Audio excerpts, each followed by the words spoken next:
i suan thu a soi mek lai chuan dan shabu pakhat alo dinga i suwa fe na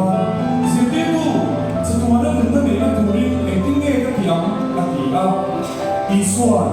dan le thabua enge in siam ni a ti a dan shabu chuan nalpa i pathian chu i thin lung zong zongin i tharau zong zongin i chakna zong zongin i rilu zong zongin i mangai turani nangma i mangai hangin i feng po i mangai turani i hu a ti a i suan i chang ni ke chu kia chuan ti la i nuan a ti a dan shabu chuan ani le ka feng chu tu te nge ni a ti a i suan i te kin tu a chana ni tu te mo hi Jerusalem tua a changin Jericho tua a zu kal bona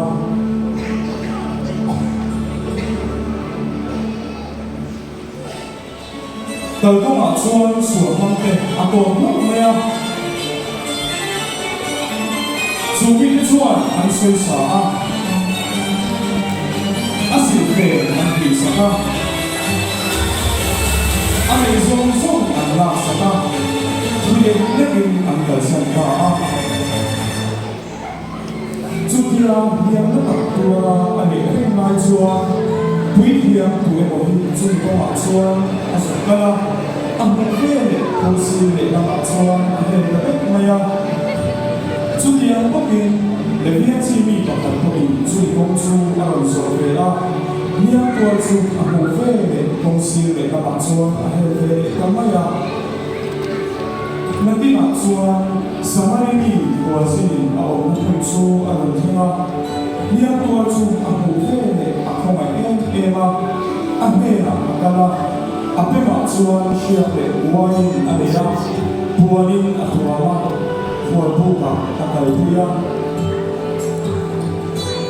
chu ka chuan a in ko ta a tu ka chuan samari ni chuan ni pa ni a ro thora huan bu ke bu ke la a pe a lo en ko la hemi pa ka isen zo chu ka lo ni le ta ka lo ni le an che ni a ni fa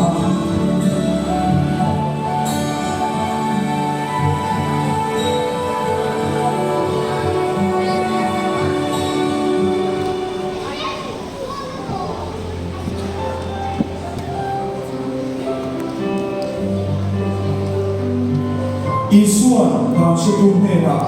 chu mi de pathum ji ma chuan suan mang to ka ve ta chu tu be me ni a irin a ti a dan she tu chuan a khomai tu chu a ti a i suan a he na nang po